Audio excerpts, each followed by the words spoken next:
예레미야서 우리 21장 예레미야서 21장 우리 1절에서 10절입니다.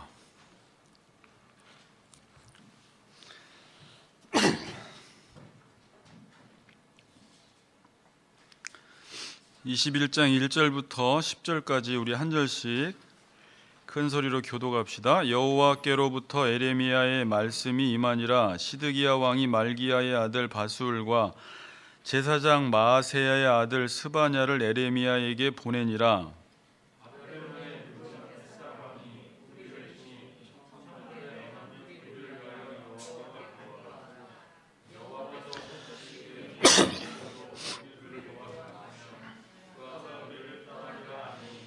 에레미야가 그들에게 대답하되 너희는 시드기야에게 이같이 말하라.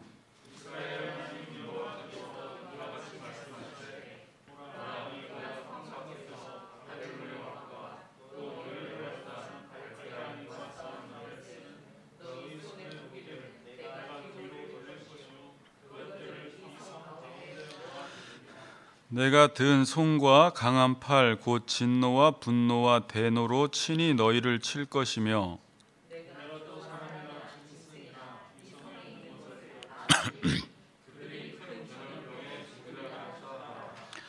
여호와의 말씀이니라. 그 후에 내가 유다의 왕 시드기야와 그의 신하들과 백성과 및 성읍에서 전염병과 칼과 기근에서 남은 자를 바벨론의 느부갓네살 왕의 손과 그들의 원수의 손과 그들의 생명을 찾는 자들의 손에 넘기리니 그가 칼날로 그들을 치되 측은히 여기지 아니하며 긍휼히 여기지 아니하며 불쌍히 여기지 아니하리라 하셨느니라.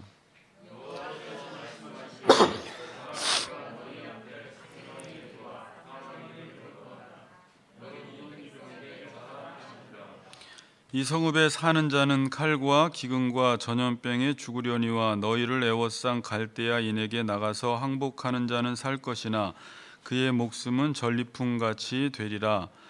여호와의 말씀이니라. 내가 나의 얼굴을 이 성읍으로 향함은 복을 내리기 위함이 아니요 화를 내리기 위함이라.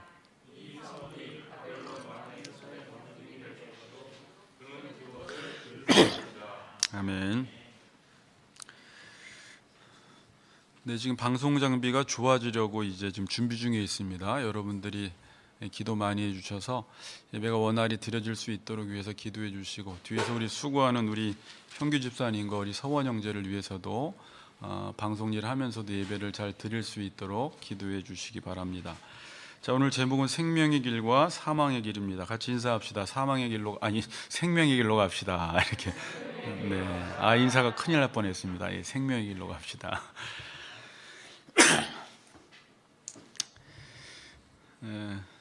자, 제가 처음부터 이제 에레미야 구조는 예전에 말씀을 안 드렸는데 여러분들이 앞으로 에레미야를 읽을 때 도움을 받으시라고 간략하게 구조 설명드리고 바로 그 본문에 들어가겠습니다. 구조를 딱 처음에 서론에 설명하면 설교에 이미 귀를 닫아버리는 분들이 계신데 그러지 말고 잠깐만 받아 적으면 설교 쉬우니까 잠깐만 말씀드리겠습니다.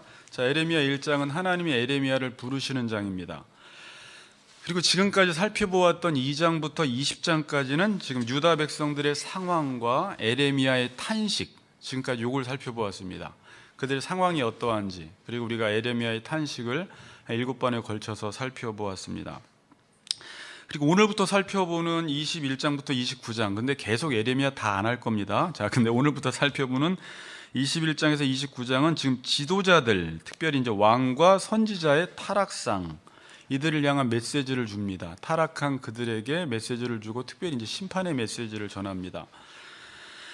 그리고 에레미야에서 가장 중요한 장인데 30에서 33장, 가장 타락한 이 시기에 위로의 메시지를 주죠. 에레미야에서 가장 유명한 장이 있죠. 31장의 새 언약. 여기서 새 언약을, 에레미야 가장 한복판에 가장 어둡고 타락한 시기에 이 새 언약을 선포합니다. 그리고 34장에서 45장은 예루살렘 파괴의 전후의 사건들인데, 에레미야서를 보면 39장에 예루살렘 성이 파괴되는데 그 전후에 어떤 사건들이 있었는지를 설명하고 있습니다. 특별히 이제 인상적인 사건은 39장 이전에 여호와김 왕이 하나님의 말씀을 면도날로 다 찢어버리고 화롯불에 넣는, 그리고 나서 이제 예루살렘 성이 파괴되는 일이 일어납니다. 그리고 46장에서 51장은 열방을 향한 메시지입니다. 그러니까 하나님은 지금 이스라엘만 다스리는 것이 아니라 열방을 다스리시는 만왕의 통치자이심을, 이제 열방을 심판하시는 내용이 나옵니다. 그리고 맨 마지막 52장은 첨부인데 예루살렘 성전이 무너지는 것을 클로즈업해서 한 번 더 설명을 합니다. 근데 이 내용이 거의 똑같은 내용이 열왕기하 24장 18절에서 25장 30절에 나옵니다. 네, 이렇게 해서 이제 예레미야서가 정리가 됩니다. 자, 오늘은 21장부터 이제 29장은 뭐라고 했습니까? 왕과 선지자들의 타락상에 대해서 말씀을 합니다. 오늘 본문은 21장을 읽었는데 21장부터 23장 8절까지는 특별히 이제 선지자가 아닌 왕들에게 초점을 맞춰서 왕들을 책망하며 왕들에게 심판의 메시지를 전합니다. 이 시기에 등장하는 왕이 4명이 있습니다. 이제 유다 왕 중에 16대 왕이 선한 왕 요시야 왕인데, 요시야 왕의 아들이 이제 여호아스 17대 왕, 18대 여호와김, 그다음에 여호와긴, 그다음에 시드기야. 이렇게 해서 유다는 586년에 시드기야 왕 때 바벨론에 점령을 당해서 망하게 됩니다. 그러니까 이제 요시야의 아들이 3명이에요. 여호아스, 여호와김, 시드기야는 여호와김의 아들이고, 아니 여호와긴은 여호와김의 아들이고 시드기야도 요시야의 아들입니다. 자, 오늘 본문은 이 시드기야의 질문이라고 해야 될까요? 요청이라고 해야 될까요? 시드기야의 어떤 질문, 시드기야가 에레미야에게 어떤 요청을 하는데 그 요청과 에레미야의 대답으로 구성되어 있습니다. 그래서 1절, 2절을 한번 읽어보겠습니다. 1절, 2절. 이제 시드기야가 에레미야에게 어떤 요청을 합니다. 자, 1, 2절을 한번 읽어보겠습니다. 시작.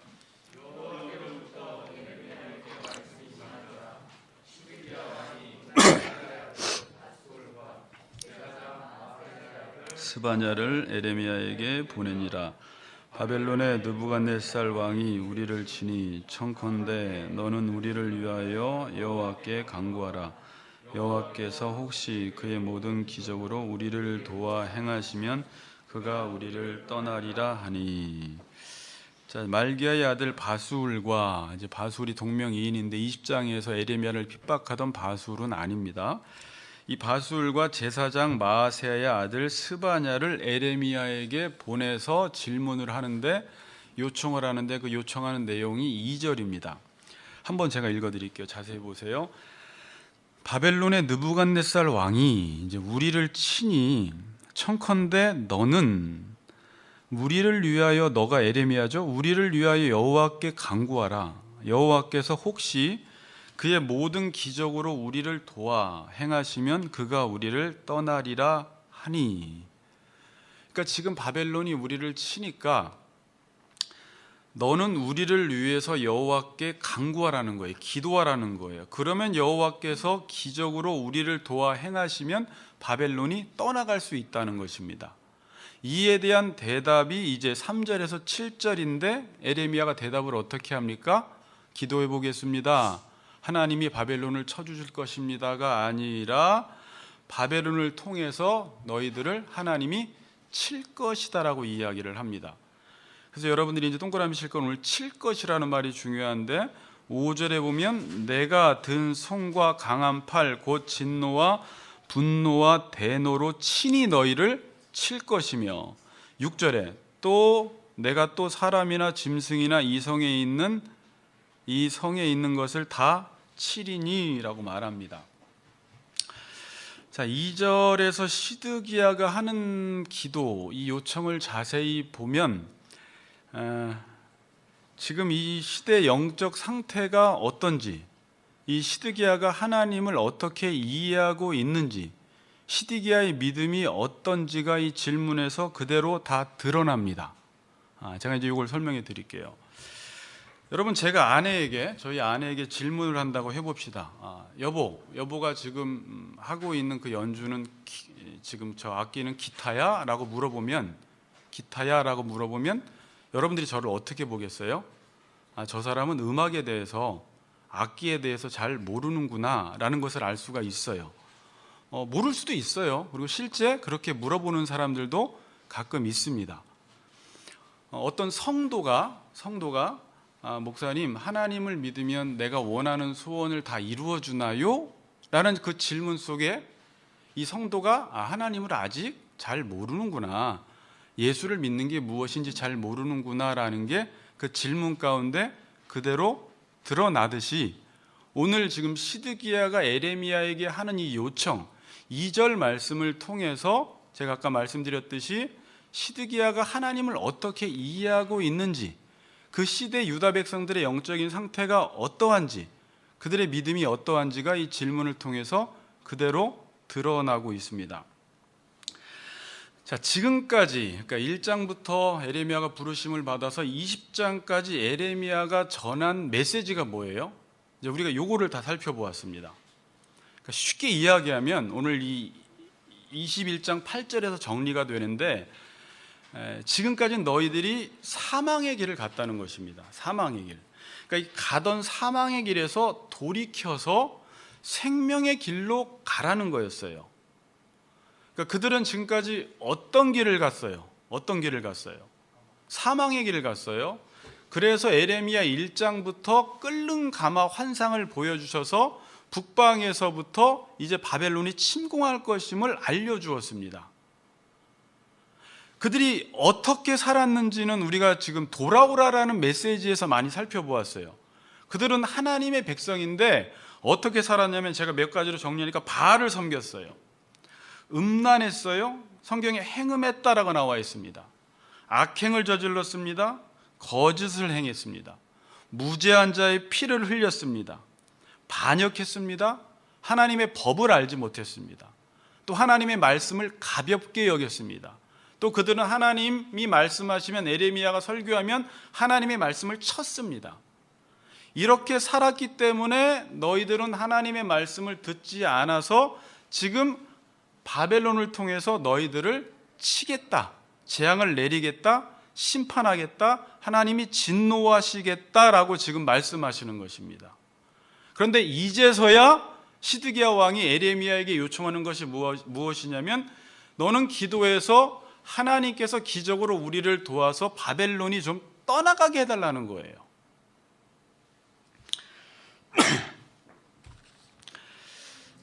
그동안 하나님은 돌이키라고 수없이 말씀을 전했어요. 그렇죠. 한 번 전한 게 아니에요. 한두 번 전한 게 아니에요. 여러분들도 이 메시지가 좀 지겨울 수 있어요. 돌아오라는 메시지를 전했는데 계속 돌이키라고 하고요. 다음 주 23장에 가보니까 또 선지자들에게도 너희들 이 사람들을 돌이키게 하라는 거예요. 돌이키게 하지 않으면 그건 거짓 선지자라는 거예요.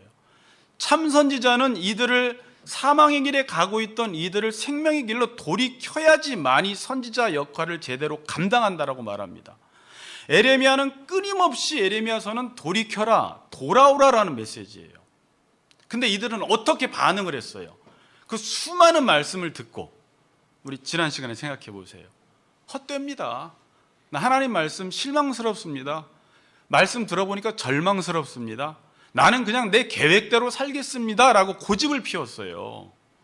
끝까지 사망의 길로 가겠다라는 것입니다. 선생님이 학생들에게 말합니다. 너희들 이번 시험 못 보면 너희들은 혼난다라고 말했습니다. 시험 공부 못하면 너희들 징계당한다. 근데 시험 공부를 안 합니다. 선생님이 또 이야기했습니다. 너는 그렇게 시험 공부하다가는 혼나? 근데 또 안 합니다. 또 이야기했습니다. 그래서 정말 시험을 못 봐서 징계를 딱 당하려고 하니까 아이들이 그때서야 선생님 한 번만 용서해 달라고 하는 거예요. 지금 시드기야 왕과 유다 백성들의 상황이 이런 상황이에요. 그럼 하나님이 어떻게 하실 것 같아요? 그래도 용서를 해 주실까요? 안 한다는 거예요, 여기서는. 자, 보세요. 2절에 보면 느부갓네살 왕이 우리를 치니라고 할 때 제가 질문 들어가요. 이제부터 왜 치는 거예요? 그러니까 느부갓네살 왕이 지금 그 역사 속에서 이스라엘을 이방 느부갓네살 왕이 지금 우리를 치는데 이게 왜 치는 거예요? 우연히 치는 거예요? 아니면 에레미야처럼 하나님의 말씀대로 살다가 당하는 고난인가요? 잘 해석을 해야 돼요. 아니면 내가 하나님의 말씀을 안 들어서 하나님이 바벨론을 몽둥이로 해서 나를 치는 것인가요? 시험 문제 내면 3번이죠. 그러니까 물론 우리 삶 속에 일어나는 모든 일들은 내가 말 안 들어서 하나님이 나를 치는 건 아니에요. 근데 이런 경우도 있고, 그냥 이 세상이 악해서 더불어 당하는 고난도 있고, 또 에레미야처럼 경건하게 살다가 사람들로부터 공격당하는 것도 있는데, 지금의 상황은 말 안 들어서 하나님이 바벨론을 통해서 이들을 치시는 거예요. 그래서 5절에 내가 든 손과 강한 팔, 곧 진노와 분노와 대노로 친히 너희를 칠 것이며, 근데 그 하나님의 손은 바벨론이라는 이방 민족을 통해서, 느부갓네살 왕을 통해서 지금 쳐버리는 것입니다. 그러니까 여러분 삶 속에 누군가 나를 공격을 할 때, 힘겨운 일들을 당할 때, 어려운 일들을 당할 때, 이게 왜 그런지는 한번 생각해 보세요. 지금 같은 경우에는 하나님의 말을 안 들어서 하나님이 이들을 치신다라는 것입니다.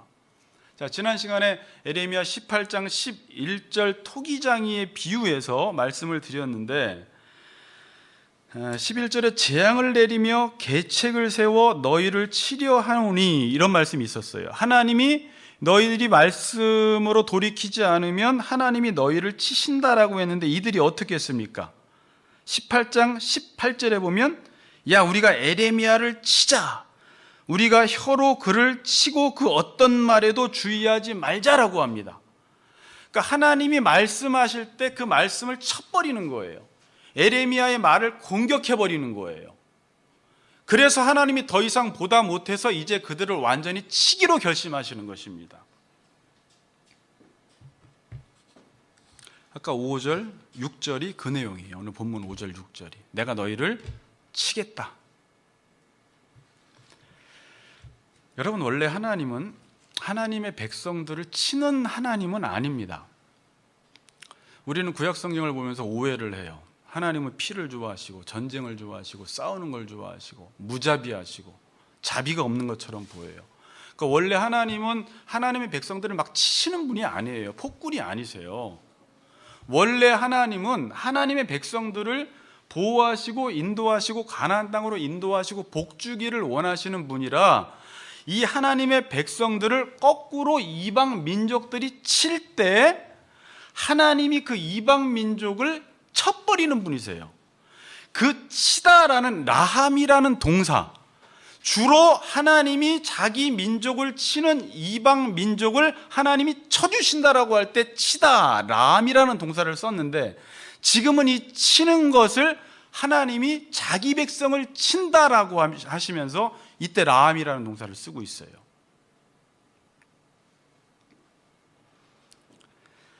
지금 유다는 하나님의 말씀을 계속 듣지 않고, 에레미야가 말할 때마다 에레미야의 혀를 치고 에레미야의 말씀을 치고 그 말씀을 가볍게 여기고 그 말씀을 우습게 여기고 그 말씀에 불순종한 결과 바벨론을 통해서 지금 몽둥이로 맞는 것입니다.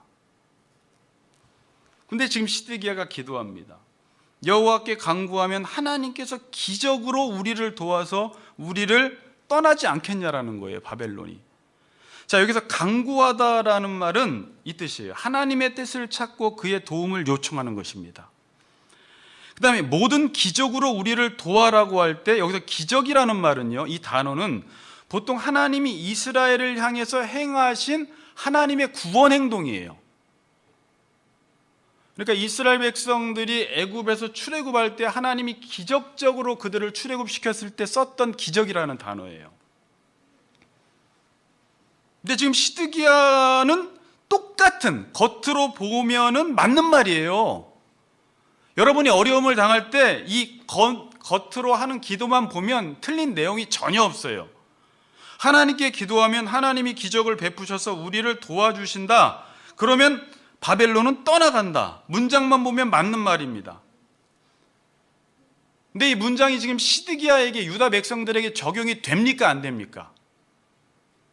적용이 안 돼요. 시드기야에게는, 유다 백성들에게는 왜 적용이 안 돼요? 기도하는데 왜 그 기도대로 응답이 안 될까요? 요거 맞히면 뭐 어렵지 않아요.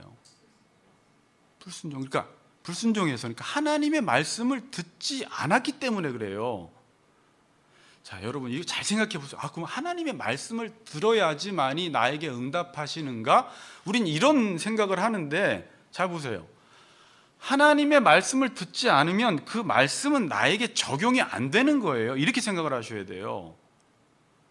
제가 우리 성도들에게, 여러분 물을 드시고 싶으면 같이 걷는 교회 서초동으로 오시면 물을 드실 수 있습니다, 생수를 드실 수 있습니다 라는 말을 했을 때, 그 말을 듣고 자기가 적용을 해서 여기 온 사람들은 물을 마시지만 그 말을 믿지 않고 오지 않은 사람들은 그 물을 못 마시는 거예요. 그러니까 하나님의 말씀은 그 말씀대로 산 사람들에게 적용되는 것이에요. 당연한 말이에요. 그들은 지금까지 하나님의 말씀에 불순종했습니다. 듣지 않았습니다. 이걸 요한복음 15장 7절에서는 너희가 내 안에 거하고 내 말이 너희 안에 거하면 무엇이든지 원하는 대로 구하라, 그리하면 이루리라라는 거예요. 그러니까 무엇이든지 이루리라라는 것은, 하나님의 말씀은 그 사람 안에 그 말씀이 있는 사람이 그 말씀대로 살았을 때 그 말씀대로 기도하면 당연히 그 말씀은 이루어진다는 말이에요. 당연한 말을 하는 거예요, 하나님께서.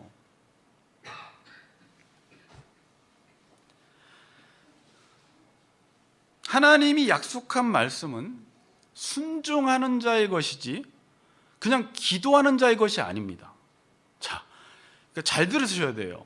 그냥 이렇게 시드기야처럼 이렇게 기도한다고, 떼쓴다고, 주여 삼창을 100번 한다고, 매달린다고, 아우성 친다고, 40일 금식 기도한다고, 금식 기도를 10번 한다고 해서 하나님이 응답해 주시지 않고, 그 사람의 삶 자체가 하나님의 말씀을 치고 있고, 하나님의 말씀을 가볍게 여기고, 하나님 말씀을 경외하지 않고, 하나님 말씀을 존중하지 않으면서 기도만 한다고 하나님의 말씀이 나에게 응답되는 것은 아니에요.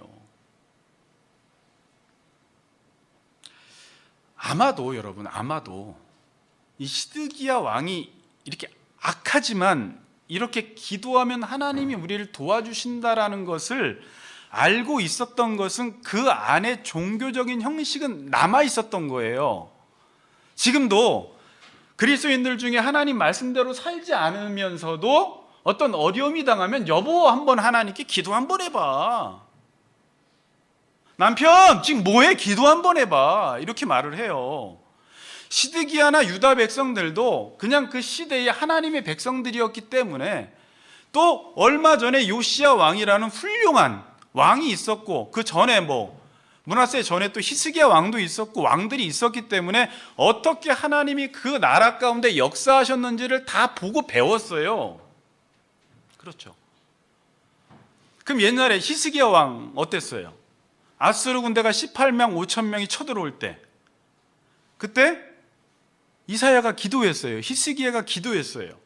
그때 하나님이 하루아침에 천사를 보내서 18만 5천 명을 송장 만들어 버렸어요.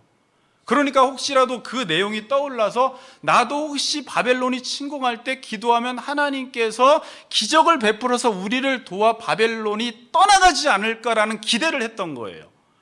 그러나 지금 시드기야는, 그 당시에 유다 백성들은 어땠어요? 하나님 말씀을 듣지를 않았어요. 교회를 안 갔단 말이야, 예배를 안 드렸단 말이 아니에요, 제사를 안 드렸단 말이 아니에요. 그들은 뒤에 살펴보면 오늘 본문에서 에레미야가 탄식을 해요. 이들은 하나님의 말씀에 청종하지 않는 것이 어려서부터 그들의 습관이 되었다 그래요. 뭐라고요? 하나님 말씀 안 듣는 것이 어릴 때부터 습관이었다. 그게 몸에 배버린 거예요. 그리고 교회는 다녀요. 종교 생활은 해요. 그럼 왜 히스기야의 기도는 들어주시고 시드기야의 기도는 왜 안 들어주십니까? 우리는 보통 이렇게 기도 세미나 하면은 기도의 자세 이야기하고 이름에 따라 하나님이 기도 들어주고 안 들어주고 그런 거 아니에요. 당연한 말이지만 히스기야는 하나님의 말씀을 준행하는 삶을 살았어요. 자, 몇 군절만 볼게요. 잘 들으세요. 열왕기상 18장 3절. 히스기야가 그의 조상 다윗의 모든 행위와 같이 여호와께서 보시기에 정직하게 행하여. 5절. 히스기야가 이스라엘 하나님 여호와를 의지하였는데, 우리가 다 살펴본 거죠. 의지하라는 거였죠. 6절. 곧 그가 여호와께 연합하여 그에게서 떠나지 아니하고 여호와께서 모세에게 명령하신 계명을 지켰더라. 7절. 여호와께서 그와 함께 하심에 그가 어디로 가든지 형통하였더라. 하나님 말씀을 지키니까 어디로 가든지 무엇을 하든지 형통하였어요.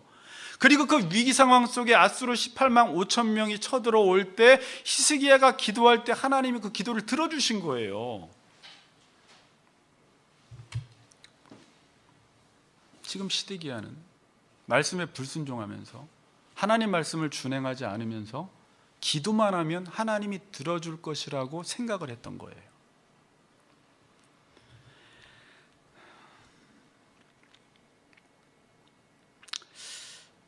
여기서 시드기야는 이 문제를 어떻게 해결해야 할까? 여러분이 시드기야라고 한번 생각해 보세요. 시드기야가 안 됐으면 좋겠지만 내가 시드기야야. 그럼 여기서 바벨론이 지금 나를 쳐. 그럼 여기서 문제를 어떻게 해결해야 돼요? 보통 한국교회 성도들은 어떻게 해요? 보통 일단 성도니까 하나님께 나아가겠죠. 자, 근데 딱 두 부류로 나눠집니다. 잘 들어보세요. 똑같이 하나님이란 단어를 쓰면서 한 부류는 하나님을 통해서 지금 일어난 이 사건, 바벨론이 나를 치는 사건의 문제를 해결하려는 성도가 있어요. 근데 잘 들으세요. 또 한 성도는 똑같이 하나님을 통해서 내 안에 있는 문제를 해결하려는 성도가 있어요. 겉으로 보기엔 다 신앙적 행위예요. 지금 시드기야의 이 행위는 아주 신앙적 행위예요. 근데 잘못된 게 뭐예요? 문제 해결 방식이 잘못됐어요. 지금 내가 어려움을 당했을 때 하나님께 나가서 기도합니다. 그리고 하나님께 바라는 게 뭐냐면 지금 바벨론이 나를 치니까 이 문제를 해결해 주시오 라고 기도하는 거예요. 근데 하나님이 no, 나 너 칠 거야 그러시는 거예요. 두 번째 성도는 누군가가 나를 공격했어. 누군가가 나를 치고 있어. 내 삶이 지금 힘겨워. 왜 이렇게 풀리질 않아? 그럴 때 무조건 이 내 현상적인 이 문제를 해결해 달라고 하지 않고 똑같이 하나님을 통해서, 이건 인격적 관계를 통해서 하나님의 뜻 가운데 내가 그 뜻에서 벗어난 것이 무엇인지, 왜 하나님이 지금 바벨론을 통해서 나를 치는지, 나에게 원하는 것이 무엇인지, 내가 요즘 잘못하고 있는 게 뭔지, 성경과 율법에 비추어 봤을 때 지금 불경건하고 거짓되고 욕심을 부리는 행동은 없는지, 요즘 내가 이웃과의 관계가 좋은지, 요즘 내가 하나님과의 관계가 좋은지, 그거를 살펴보고 잘못된 게 있으면 거기서 문제를 찾아내서 자기가 돌이키는 사람이 있어요. 그래서 하나님이 이 바벨론이 우리를 칠 때 이것을 하나님이 막아주시기도 해요. 지금 하나님은 그걸 바라시는 거예요. 근데 아까 하나님을 통해서 그냥 현상적인 문제를 해결하려는 사람의 특징은 어떻게 해요? 자기 자신은 돌아보지 않아요. 그 대신 하나님께 압박을 가합니다. 압박을 가한다는 게 뭔지 알겠어요? 이 하나님이 들어주시기 위해서는 내가 좀 뭔가 여기서 원인 제공을 세게 하려는 거예요. 그래서 이번에 내가 특별 새벽 기도에 나가기로 했어. 이 문제가 반드시 해결돼야 돼.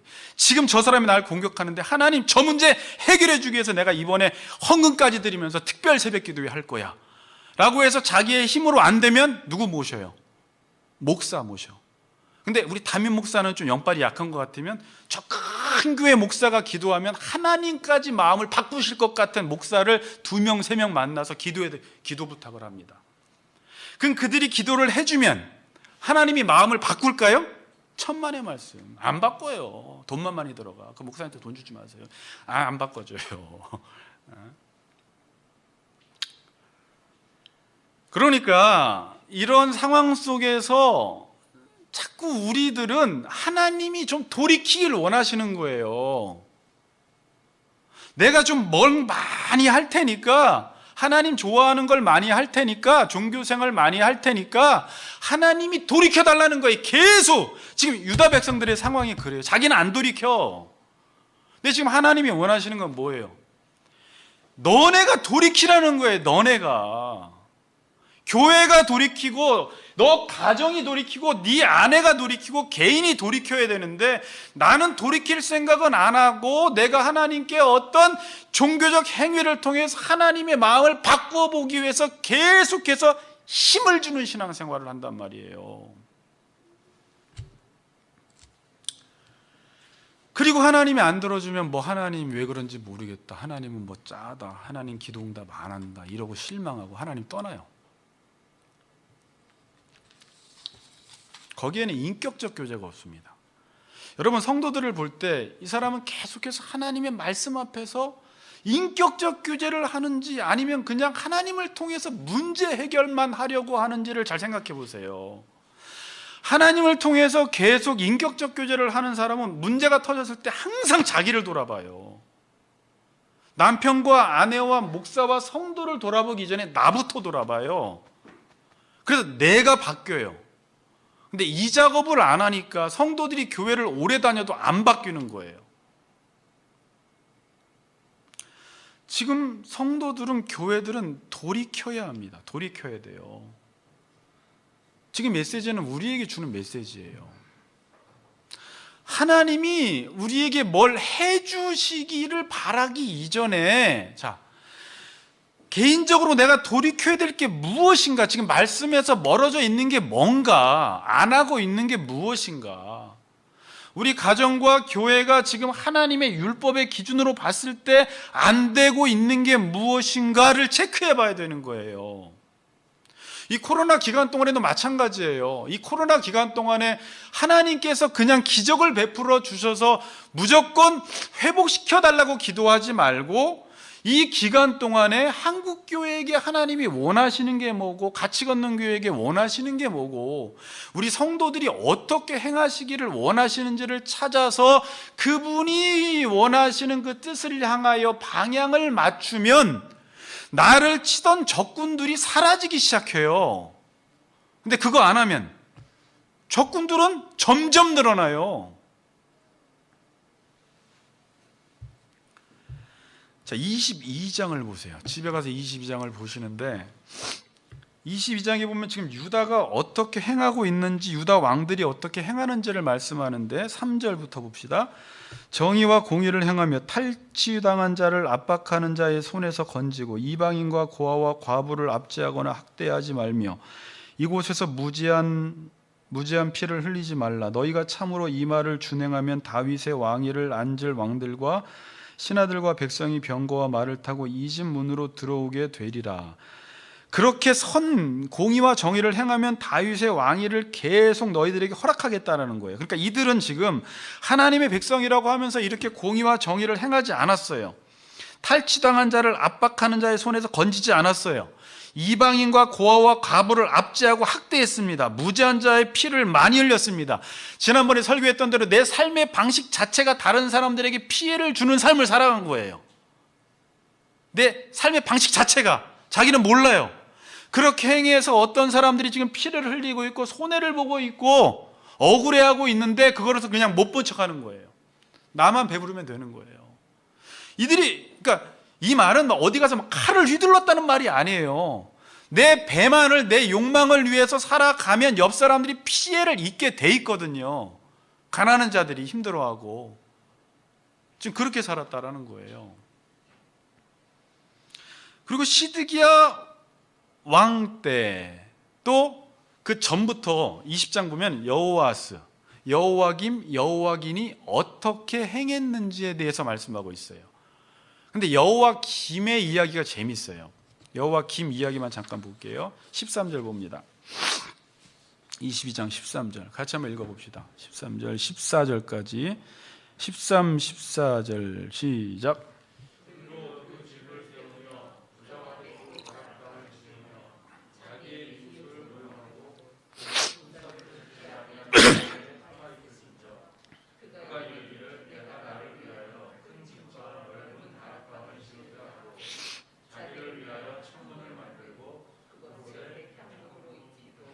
붉은 빛으로 칠하도다. 자, 15절까지 보면 내가 백향목을 많이 사용하여 왕이 될 수 있겠느냐 이런 질문을 해요. 그러니까 이 당시에 여호와김 왕은 자기의 어떤 왕권 유지를 위해서 건축물을 화려하게 지었던 거예요. 그러니까 여러분 자기의 왕권, 이 왕의 권위는 어떻게 유지가 돼요? 왕은 그냥 왕답게 살아가면 왕의 권위가 유지가 돼요. 다른 말로 그냥 하나님의 율법을 따라 살아가기만 하면 왕은 권위 있어져요. 그런데 그렇게 하지 않는 왕들의 특징이 뭐냐면 이 건축물들을 화려하게 함으로, 현대판 한국교회에서는 건축을 크게 하면 마치 자기의 권위가 올라가는 줄 알아요. 성도들은, 목사들뿐만이 아니라 성도들은 겉으로 보이는 신앙생활, 직분 받으면, 헌금 많이 하면, 봉사 많이 하면, 그러니까 보이는 것들로 자신의 어떤 명예, 자신의 왕됨을 증명해 보이려고 하는 거예요. 그렇게 해가지고 안 된다는 거예요. 자, 오늘 재밌는 단어가 뭐냐면 여기서 많이 사용하여라는 게 있죠. 내 백향목을 많이 사용하여라는 말이 경쟁하여라는 말이에요. 그러니까 신앙생활을 어떻게 한 거예요? 경쟁하듯이 한 거예요. 직분도 경쟁하고, 봉사도 경쟁하고, 헌금도 경쟁하고, 교회 건축도 경쟁하듯이. 그렇게 하면은 자기의 명예, 자신의 왕권, 자신의 이름이 높아지는 줄 아는 거예요. 여호와김이 그렇게 신앙생활한 거예요. 근데 그 뒤에 말 더 중요해요. 자, 15절 뒤에 하반절 보세요. 야, 내가 백향목을 많이 사용하여 왕이 될 수 있겠느냐? 안 된다는 거죠. 그럼 뒤에 내 아버지가 먹거나 마시지 아니하였으며 정의와 공의를 행하지 아니하였느냐? 그때 그가 형통하였느니라 이래요. 아버지가 누구예요? 요시야 왕, 16대 왕, 선한 왕. 야, 요시야는 그렇게 건축물 크게 화려하게 짓지도 않고 그는 공의와 정의를 행했더니 하나님이 그를 형통케 해주신 거야. 그렇게 백향목으로 많이 사용해서 건축물을 짓는다고 해서 네 왕권이 견고해지지 않고 네 권위가 높아지지 않아. 지금 이런 말을 하는 것입니다. 자, 그러면 이 요시야 왕은 어떻게 행했는지 열왕기하 22장 2절 한 절 볼게요. 22장 2절. 제가 이 구절 줬나? 자, 22장 2절 제가 읽어드릴게요. 여호와 보시기에 정직히 행하여 그 조상 다윗의 모든 길로 행하고 좌우로 치우치지 아니하였더라. 이게 요시야 왕이었어요. 열왕기하 23장 25절을 보면 요시야와 같이 마음을 다하며 성품을 다하며 힘을 다하여 여호와를 향하여 모세의 모든 율법을 온전히 준행한 임금은 요시야 전에도 없었고 후에도 그와 같은 자가 없었더라. 그러니까 지금 요시야의 특징은 뭐예요? 22장 2절은 그 조상 다윗의 모든 길로 행했다. 길. 그 다음에 23장 25절은 율법을 온전히 준행하였다. 그러니까 요시야 왕은 어디에 에너지를 가장 많이 쏟았어요? 자기의 왕직을 감당하면서 하나님 말씀을 준행하는데 모든 에너지를 쏟았던 거예요. 그러면 그의 삶이 형통하다는 거예요. 그런 거 하지 않아도. 여러분이 지금 신앙생활하는데 내 에너지를 어디에 쏟고 있는지 한번 생각해 보세요. 저는 그게 안타까웠어요. 교회가 작건 크건 어떤 사람들은 신앙생활을 잘한다고 하면서 아까 어떻게 보면은 그러니까 건축물은 건축만 말하는 게 아니에요. 보이는 것들에 집착하는 거예요. 보이는 것들에. 사람들이 나를 어떻게 볼까? 그것 때문에 뭔가 종교생활 속에서 경쟁을 하는 거예요. 저 사람은 저렇게 해서 난 이렇게 할 거야. 저 사람은 저만하게 해줘서 난 이렇게 할 거야. 저 사람은 저만큼 난 더 화려하게 할 거야. 경쟁하듯이 신앙생활을 하는 거예요. 그리고 여호와의 말씀을 준행하고 그 말씀을 지키기 위해서 아까 하나님과 인격적 교제를 통해서 자기 안에 있는 문제를 고칠 생각은, 돌이킬 생각은 없어요. 그리고 항상 문제의 원인, 문제가 터져버리면 문제 해결 방식이 그냥 기도해서 하나님께 이 모든 문제를 잠재워 달라는, 응답이 없어요. 근데 나를 보기 전까지, 내가 돌이키기 전까지는.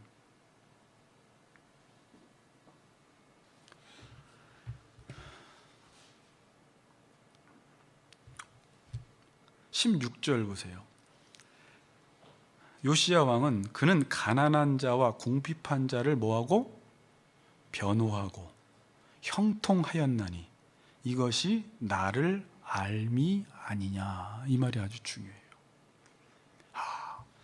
요시야 왕은 하나님을 아니까, 하나님을 아는 사람은 신앙생활을, 율법을 준행하는 일에, 하나님을 의지하는 일에 힘을 쓰더라는 거예요.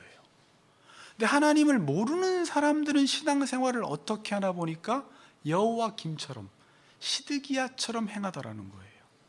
경쟁하듯이 신앙생활을 하는 것입니다. 왜? 그 사람은 여호와를 모르기 때문에 신앙생활을 그렇게 할 수밖에 없어요. 하나님의 말씀대로 살아가는 게, 그 말씀을 준행하는 게 무슨 의미인지를 모르기 때문에, 그렇게 할 때 왜 형통한지를 모르기 때문에. 그리고 아까 20절 이후에 에레미야가 탄식을 하는 것입니다. 자, 21절을 한번 같이 읽어봅시다. 21절 시작.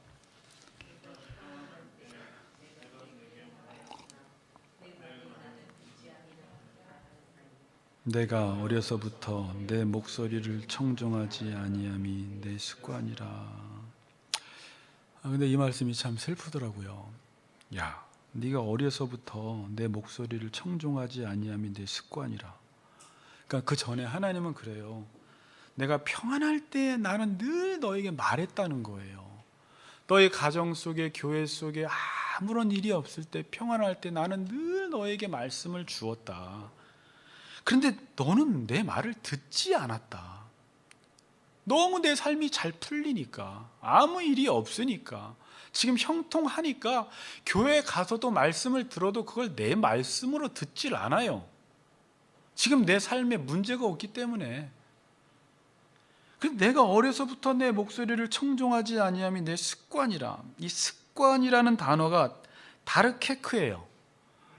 자, 이 단어 어디서 많이 들어봤죠? 어원이 데레크예요. 데레크가 뭐라고 했어요? 길이 뭐라고 했어요? 아까 다윗의 길, 생명의 길, 삶의 방식이라고 했어요.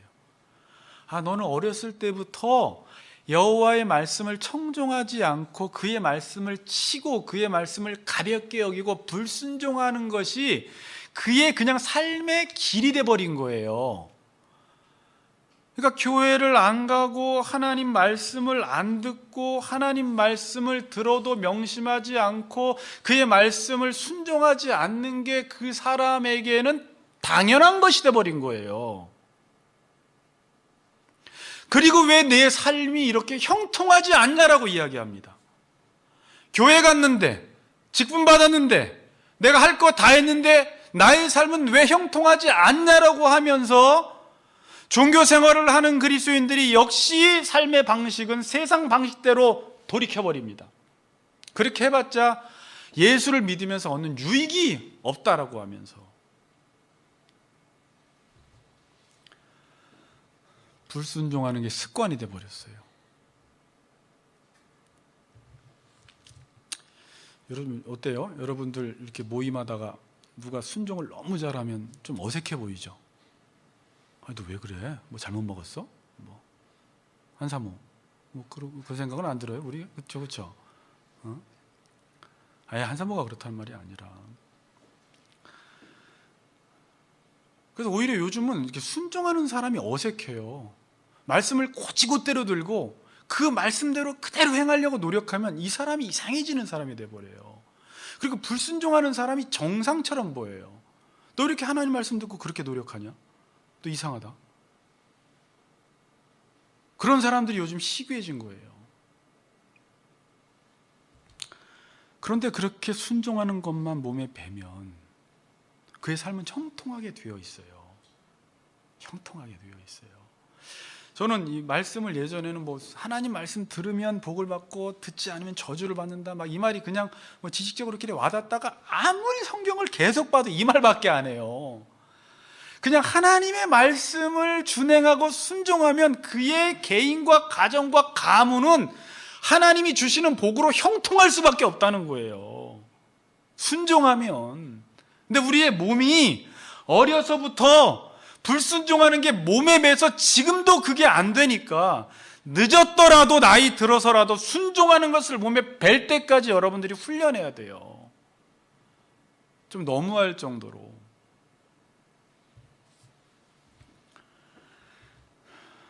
오늘 본문 보시면 시드기야의 질문에 에레미야가 답을 하죠. 하나님이 치신다고 합니다. 바벨론이 너희를 친다는 거예요. 자, 근데 이 바벨론의 침략을 당하지 않기 위해서는 아까 어떻게 해야 한다고 했어요? 바벨론과 싸우면 안 돼요. 그러면 하나님 말씀에 순종하는 쪽으로 나가야 돼요. 누가 나를 치면, 자, 모든 경우가 다 이런 경우는 아니에요. 내가 잘못해서 하나님이 어떤 사람을 통해서 나를 칠 때, 어떤 대적을 통해서 나를 칠 때 이 대적과 맞붙어서 싸울 게 아니라 이럴 때는 하나님과의 관계에 근본적인 문제가 있었던 거예요. 그럼 이 문제를 풀면 이 부분은 하나님이 딱 막아버리세요. 근데 이 문제를 안 풀면 이 대적은 더 강하게 나를 대적하게 돼 있어요. 근데 우리는 또 여기서 더 나도 강하게 나가요. 이게 혈과 육의 싸움으로 가버리는 거예요. 그래서 순종하면 하나님이 막으세요. 앗수로 막으시고 애굽 막으시고 뭐 다 막아주세요. 근데 여러분이 이제 역사서를 보면 불순종하면 이방 민족들이 사자처럼 손톱을 내밀고 왕 그러면서 우는 사자같이 다 달라들어요. 그럼 이 국방을 지키기 위해서는 내가 전쟁할 게 없이 다윗이 했던 건데 그냥 율법을 준행하기만 하면 이방 민족들이 조공을 바쳐버려요. 그냥 두려워해요. 다윗을. 하나님이 그 이방 민족들에게 두려워하는 마음을 주세요. 우리 집사님 말씀대로 살잖아요. 그럼 사람들이 이렇게 건들지를 못해요. 하나님의 영광이 그와 함께하기 때문에 칠레다가도 말아요. 저 사람 쳤다가는 내가 큰일 나겠지. 아브라함이 막 블레셋 가고 이삭이 블레셋 가는데 그들이 알아봐요. 하나님이 너희 가운데 있다라는 걸 알고 막 두려워해요. 너 왜 나를 속였어? 막 이러면서. 요셉이 함께할 때 왕이 알아봐요. 모디발이 알아봐요. 그걸 다. 다니엘을 알아봐요. 이방 왕이. 여러분도 지금 알아보지 않나요? 누군가가 하나님 말씀대로 살면 그 사람 함부로 했다가는 큰일 날 것 같은 두려움을 줘요. 그러니까 여러분 어떤 사람이 내가 잘못했는데 막 칠 때 이 사람 되게 고생하는 거예요. 나 사람 만들려고 이 사람도 하기 싫은 일을 하는 거니까 나 사람 만들기 위해서 당신 그 역할 하느라고 너무 고생이 많습니다라고 해줘야 돼요. 원래 그렇게는 잘 안 되죠.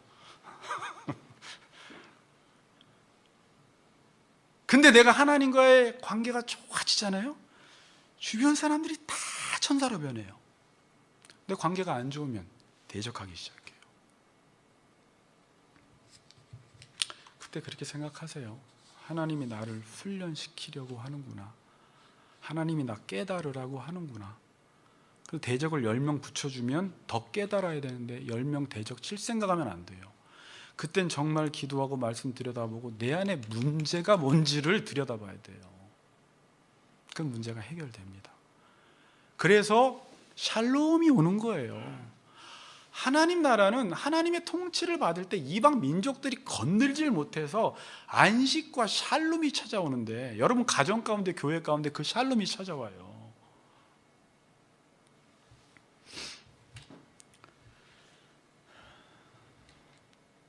지금 유다는 썩을 대로 썩었습니다.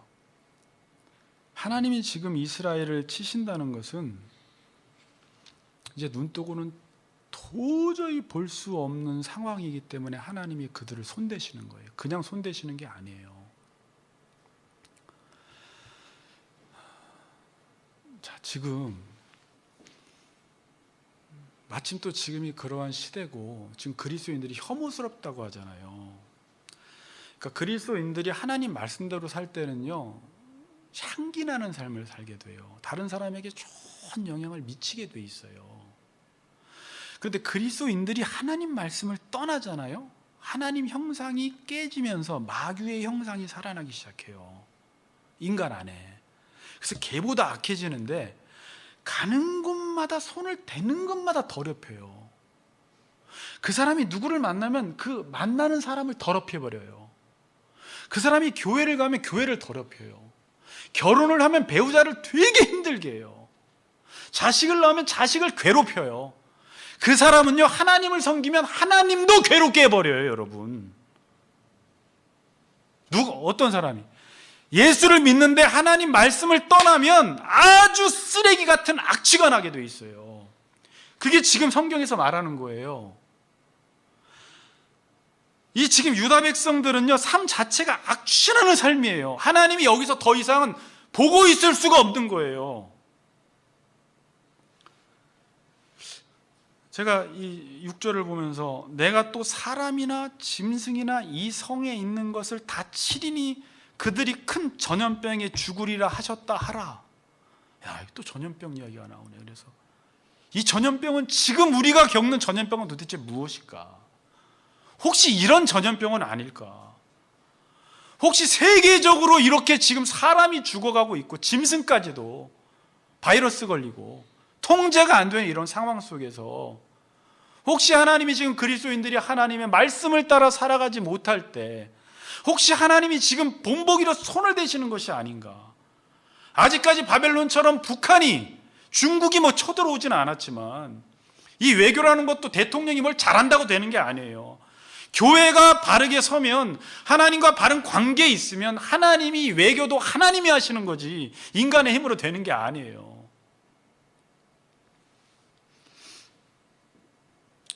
도대체 유다 백성들이, 지금 성도들이 어쩌다 이 지경까지 왔습니까? 하나님 말씀 듣지 않아서 그래요. 저도, 여러분들도. 7절에 보면요, 하나님이 무섭게 등장하십니다. 자비가 없으세요. 7절 봅시다. 여호와의 말씀이니라. 그 후에 내가 유다의 왕 시드기야와 그의 신하들과 백성과 및 이 성읍에서 전염병과 칼과 기근에서 남은 자를 바벨론의 느부갓네살 왕의 손과 그들의 원수의 손과 그들의 생명을 찾는 자들의 손에 넘기리니 그가 칼날로 그들을 치되 치근히 여기지 아니하며 긍휼히 여기지 아니하며 불쌍히 여기지 아니하리라 하셨느니라. 하나님의 긍휼과 자비가 전혀 없어요. 하나님이 심판하실 때는 그냥 정확하게 심판하세요. 우리말로 얄짤없어요. 봐주질 않으세요. 사람과 짐승이 전염병으로 다 죽어갑니다.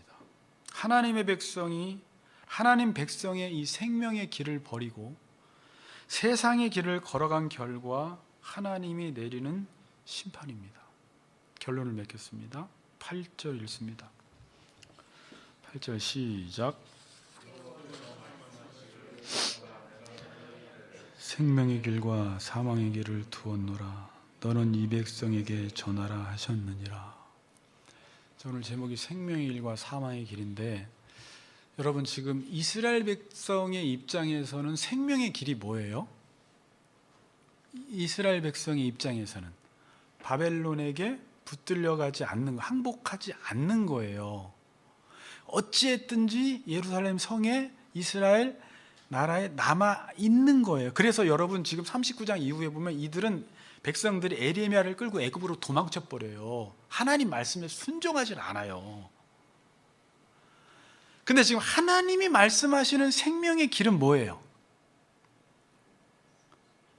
죄값 치르고 다시 새로운 삶을 살라는 거예요. 여러분 자녀가 큰 죄를 짓고 밖에 나가지도 못하고 경찰들에게 붙들릴까 봐, 깜빵 갈까 봐 집에서 숨어서 전전긍긍하며 부들부들 떨면서 살고 있어요. 그게 몇 년을 그렇게 살고 있으면 여러분이 그 모습을 볼 때 정상적인 부모는 어떻게 말하고 싶어요? 계속 숨겨줄까요? 계속 숨다가 나중에 더 큰 봉변당해요. 그럼 어떻게 하는 거예요? 자수하여 광명 찾아야 돼요. 그냥 죗값 치르고 10년이면 10년, 20년, 20년 살다 나와서 그 목숨 가지고 새 인생을 살라는 것이죠. 하나님이 지금 똑같은 말씀을 하세요. 9절 보세요. 이 성읍에 사는 자는 칼과 기근과 전염병에 죽으려니와 너희를 애워싼 갈대아인에게 나가서 항복하는 자는 뭐라고요? 살 것이나 그의 목숨은 전리품같이 되리라. 이 뜻은요, 하나님이 목숨만은 살려주겠다라는 말이에요. 자, 하나님의 말씀을 떠나서 이 말이 죄를 짓고 살아있는다라는 것은 하나님 보시기에 별 의미가 없는 거예요. 우리가 하나님 말씀에 불순종하면서 내가 잘 살아가는 건 하나님이 보실 때 죽은 목숨인 거예요. 그럼 하나님이 원하시는 건 뭐예요? 너희들은 지금 잘못했다는 거예요. 너희들이 바벨론에게 항복하면 내가 목숨은 살려주겠다는 거예요. 그리고 다시 그 목숨 가지고 새롭게 시작하라는 것입니다. 그게 너희들에게 사는 길이라는 거예요. 참 우리에게 힘든 말씀이죠. 여러분, 우리는 보통 어떻게 살고 싶어해요? 지금 내가 잘못된 길을 50년, 60년 동안 걸어왔어. 하나님의 말씀과 상관없는 길을 지금까지 살아왔고 불의한 삶을 살아왔으면 우리는 웬만하면 예수를 믿어도 이 삶에 대해서는 한번 하나님이 건드리면 내 삶의 근본이 무너지기 때문에 이 삶을 유지하고 싶어해요. 이걸 제거하고 다시 시작한다라는 게 너무 무서운 거예요. 고칠 게 많아도 너무 많아. 제거해야 될 게 너무 많고 끊어야 될 게 너무 많아. 그래서 하나님 말씀을 들을 때마다 괴로워. 끊을 게 한두 가지가 아니거든. 내가 지금까지 9개를 끊었다가 하나만 끊으면 되는데 어떤 사람은 그게 50년, 60년 동안 쌓여서 한 200개가 돼버렸는데 이걸 한꺼번에 고치려고 하니까, 그러니까 사람들이 보통 어떤 방법을 써요? 그냥 이걸 가지고 가요. 그리고 버틸 대로 버팁니다. 나중에는 못 돌이켜요. 이것 때문에 죽어버려요. 하나님은 지금 예레미야에게 주신 사명 메시지가 뭐예요? 너 다 무너뜨리고 다시 세우라는 거예요. 그렇지 않으면 이 시대는 소망이 없다는 거예요. 근데 우리는 이 무너지는 게 너무 무서워요, 솔직히. 특히 죄를 많이 지은 사람일수록 어떻게 해서든지 버텨서 숨어서, 근데 늘 삶이 그러죠. 떨리는 삶, 두려워하는 삶, 조금만 잘못하면 하나님이 칠까봐 계속 눈치 보는 삶을 살아가게 돼 있어요. 이 사람은요, 떳떳하질 못해요. 기도도 잘 안 되고, 혹시 무슨 일 터지면 그냥 잠도 잘 안 오고 눈 버뜩버뜩 떠버리고.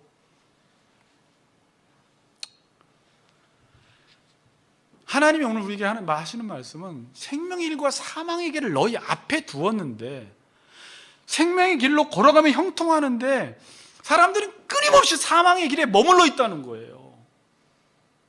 왜? 내 이 죄값 치르는 게 너무 싫어. 내 이 죄를 끊는 게 너무 고통스러워. 끊는다라는 게 너무 힘들어. 그러니까 이 상태를 유지해 보면서 하나님을 섬겨 보려고 하는데 안 되는 거예요. 하나님이 그런 자들에게 은혜를 주시질 않아요. 마음이 청결하지 않기 때문에. 하나님 말씀이 들리질 않아요. 그게 마귀가 견고한 진을 치고 있는 거예요. 끄떡도 안 해요. 그래서 이거 한 방 깨줘야 돼요, 여러분.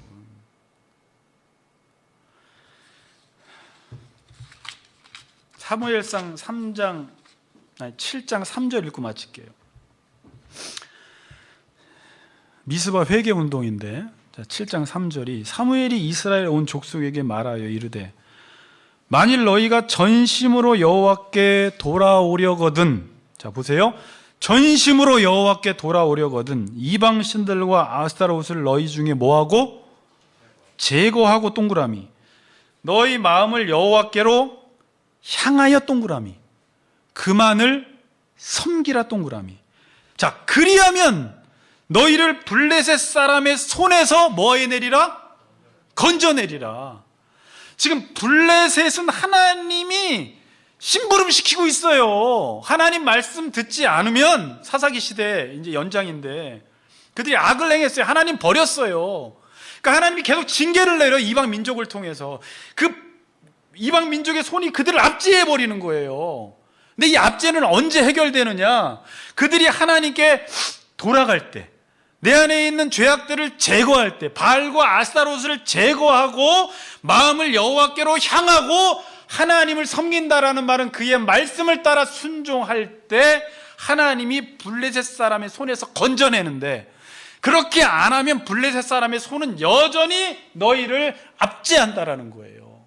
떠나가진 않아요, 여러분. 우리가 아무리 몸부림쳐도. 답이 있어요, 없습니까? 형통할 길이 있어요, 없어요? 답 정확히 주어졌어요. 제거해야 합니다. 여러분, 저는 이 집사님이 이번에 하나 또 제거하신다고 하셔서 너무 기뻤어요. 네. 저번에 하나 또 제거하시더니 이번에 또 하나 제거하는데, 그 제거가 해도 되고 안 해도 되는데 집사님에게 그게 하나님과의 관계 속에서 문제가 된다면 제거시키면 그건 큰 게 되는 거예요. 제거시키는 거예요. 여러분, 죄를 많이 지을수록 제거해야 될 게 많은데 그거는 지금 우리가 결단하고 옆에서 도와줘야 돼요. 그것밖에 길이 없어. 제거하지 않으면 아무런 소망이 없다라고 여러분들이 도와줘야 돼요. 그리고 기도해야 돼요.